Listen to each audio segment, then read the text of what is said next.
Jalen Brunson has revealed a huge update on his situation and when he will be returning to the court for the New York Knicks from his injuries. He spoke out on his podcast, and also all signs point to a huge change coming for the Knicks with multiple injuries to their team. A fan favorite is about to get a major promotion, and we are about to break all of this down. What's up, guys? Welcome back to Knicks Digest.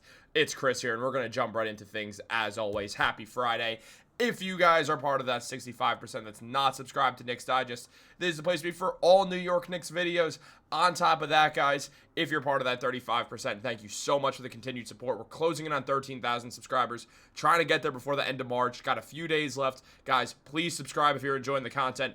Outside of that, let's talk some basketball. We have a lot to go over. As Jalen Brunson revealed a major update on his injury situation. When Jalen Brunson went down on March 7th against the Los Angeles Lakers, Knicks fans, we all felt nauseous. It was that feeling of, we know this is a real injury. We don't know how long he's going to be out. He's grabbing his foot. That could be a multitude of things. It's probably an ankle. After seeing the ankle roll, it was clear it was an ankle injury, but those vary so much where it was very unclear. Now, it's been confirmed that Jalen Brunson does have a grade 2 ankle sprain that he's working back from. That caused him a considerable amount of pain and is something that usually takes around a month, like average of a month to come back from. It's been exactly 21 days, exactly 3 weeks from filming this now, where Jalen Brunson is coming back, or it has missed. So it feels like another week, 2 weeks, 3 at most, Jalen Brunson will be back on the court with the New York Knicks. And he gave a huge update on his timeline and where he's at with the injury recovery, saying, "I've been back east since the LA game. I'm feeling better. I'm walking. I'm out of the boot. If the Knicks are on the road, the gym is mine. I can do whatever I want there. If they're here, I'm in the gym earlier working." So Jalen Brunson clearly just trying to stay out of the way of his New York Knicks teammates while he rehabs that injury. That's for a few reasons. He probably wants to just lock in on his recovery. Brunson understands that he is the driving force of this Knicks team. It's not lost on him. So he wants to get back as easily as possible. And the easiest way for him to do that is to have no distractions around him, to be working in the gym when there's no one there. And when the Knicks are on the road, he can kind of pick and choose when he wants to go to the Tarrytown practice facility and get his work in. Now, if the Knicks are there, he said he usually goes earlier, around 9:30 in the morning, so he can get done before everyone shows up, because then obviously there's the more distractions and he's going to be less locked in on his recovery process. So you absolutely love to hear it. I imagine at times Brunson hangs around the practice facility and says hi to his teammates and just goes over stuff with the team as well, or is obviously watching film with them because he's injured. He can still watch film. His eyes still work. So there's going to be a bunch of stuff that he's still doing there. Jalen Brunson's a fierce competitor. The man will chop off his own arm to win. I mean, if this was Game 7 of the NBA Finals, or just the NBA Finals in general, and Brunson had a grade 2 ankle sprain, I truly imagine he would be willing to just be like, inject my ankle with just a ton of lidocaine or whatever. I don't want to feel my ankle. I'll figure it out from there. Give me the ball. Let me work. Obviously a metaphor, but essentially Jalen Brunson, I don't even know if that's a metaphor. That doesn't really count as a metaphor. That's not the point, though. Obviously, Jalen Brunson is the massive part of this New York Knicks team, and they need him back for the playoffs. And, well, if he's going to have to miss some more time because of that, that is what it is. I'm honestly not too concerned about Jalen Brunson missing time to be fully healthy for the playoffs. Brunson's saying that he's doing treatment on the table, the rehab part where he's doing exercises specifically for his ankle, then he'll lift, do cardio either on the bike or the battle ropes, the ropes that you see people kind of like moving up and down with their hands. You could also just look him up if that wasn't a good enough description, because that description sucks. Sorry. But he also mentions that after that, he'll go on the court, do as much as he can, then the underwater treadmill or swimming because he can't run yet. And then at night, he does another round of treatment on his ankle. So Brunson's attacking this viciously. And it is interesting to note that Brunson is yet to start running yet on a grade 2 ankle sprain after 3 weeks. That's not that surprising, if we're being honest. Like, it's not the most shocking thing that he's still not running. Dude, ankle sprains are tough. And look, with him not running, that definitely gives you more of a time frame to look at with the New York Knicks, because where we're at right now, we're seeing a team that desperately just needs to have Jalen Brunson and have him being their point guard, because the mix of scoring and assists and just being an overall NBA superstar for a team that doesn't have one without Brunson is important. Now, Towns is an all-star, yes. Is he an NBA superstar, which I'd classify as like a top 10 player in the NBA? No, but he's up there. He's very close. So he does deserve some credit as well. But the team runs on Jalen Brunson, and we all know that to be a fact.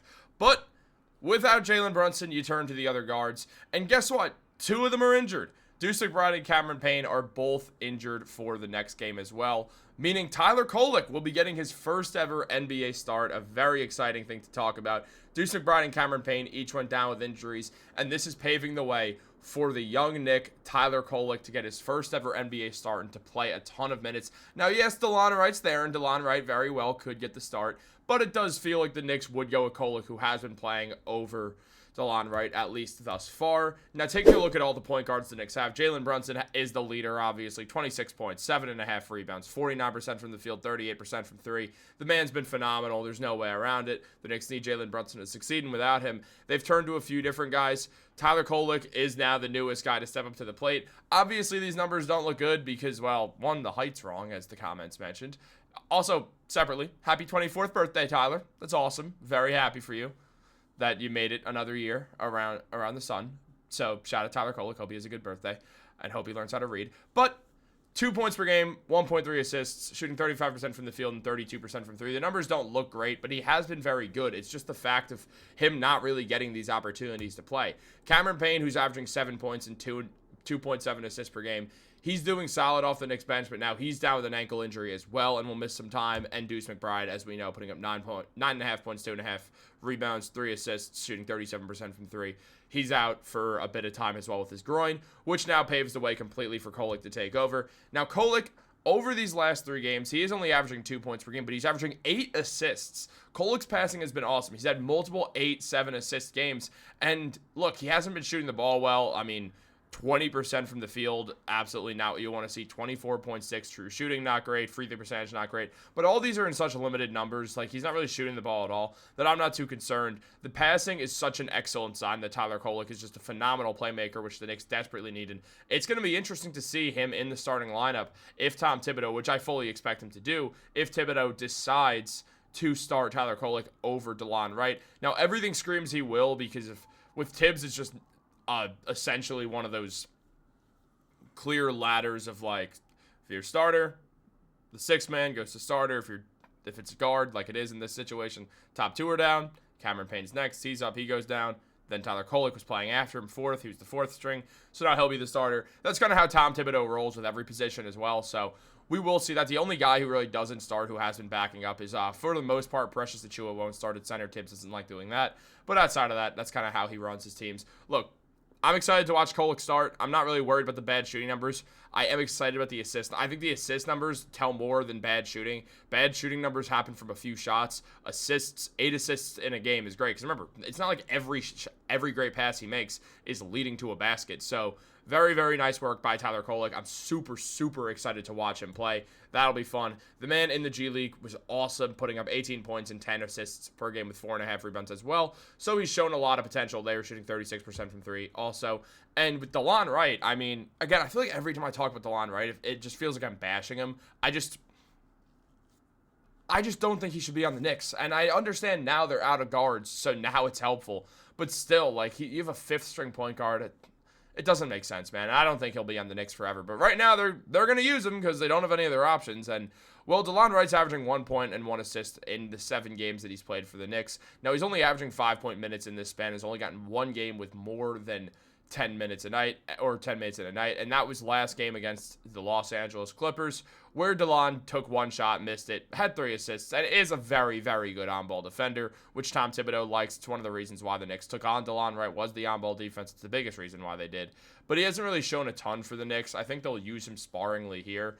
But we'll also see Josh Hart play a bit of point guard because Josh Hart plays every position. So we'll see that as well, which will be interesting. But for the most part, it does feel like it's about to be Tyler Kolek's world that we're living in, at least for the next couple of days. And I'm really excited to watch that, guys. I think it's going to be super fun. Guys, what do you think? Should Tyler Kolek start? Should DeLon Wright start? Are you excited to watch Tyler Kolek start? Are you worried? What are you worried about?